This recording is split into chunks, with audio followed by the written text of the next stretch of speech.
శ్రీమాత్రే నమః. గోదాదేవి అసలు కథ. తమిళనాడులోని శ్రీవిల్లంపుత్తూరులో విష్ణుచిత్తుడు అనే భక్తుడుండేవాడు. విల్లంపుత్తూరులోని శ్రీకృష్ణుడు మరియాకు మీద తేలియాడుతూ లోకాన్ని రక్షించాడని నమ్మకం. అందుకే అక్కడ ఆలయంలో ప్రధాన దైవం ఆ చిన్ని కృష్ణుడే.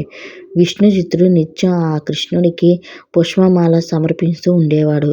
విష్ణుచిత్తుడి అసలు పేరు భట్టనాథుడు. నిరంతరం ఆయన చింత విష్ణుమూర్తి మీదే ఉండేది కాబట్టి ఆయన బిరుదు దక్కింది. ఆయనకు విష్ణుభక్తులే ఆళ్వార్ అని ఒకరించి ఆయనకు పెరియాళ్ అంటే పెద్ద ఆళ్వార్ అనే గౌరవాన్ని కూడా ఇచ్చాడు.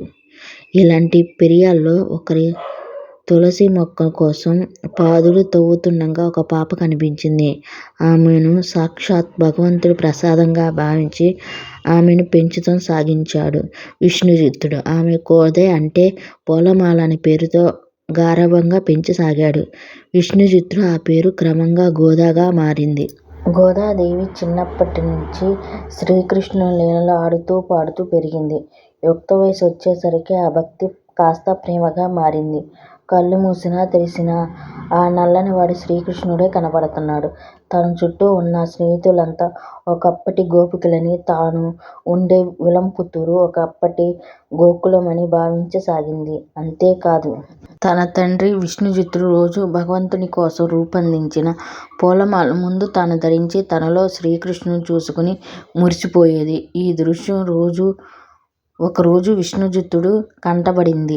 తన కూతురు చేసిన పనివల్ల ఇన్నాళ్లూ ఆ దేవుని పట్ల అపచారం జరిగిందని బాధపడ్డాడు.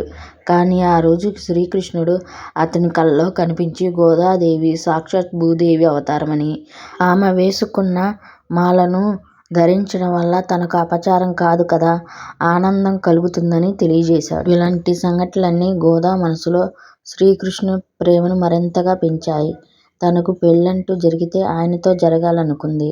అందుకోసం ఒకప్పుడు గోపికలు చేసిన కాత్యాయని వ్రతాన్ని మొదలుపెట్టింది. ఈ వ్రతం చేయాలంటే ఆహారాన్ని, అలంకరణకి సంబంధించిన చాలా కఠినమైన నియమ నిష్టలు పాటించాల్సి ఉంటుంది. అలాగా గోదాదేవి తన వ్రతాన్ని పాటించడమే కాకుండా తన చెలికత్తెలతో కూడా ప్రోత్సహించింది.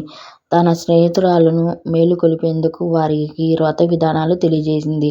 తనలో శ్రీకృష్ణుని భక్తిని వెల్లదీసేందుకు 30 పాసురాలు పాడింది గోదాదేవి.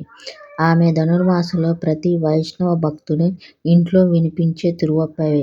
ఇలా కొనసాగుతున్న గోదాదేవి ప్రేమకు ఆ శ్రీకృష్ణుడు లొంగక తప్పలేదు.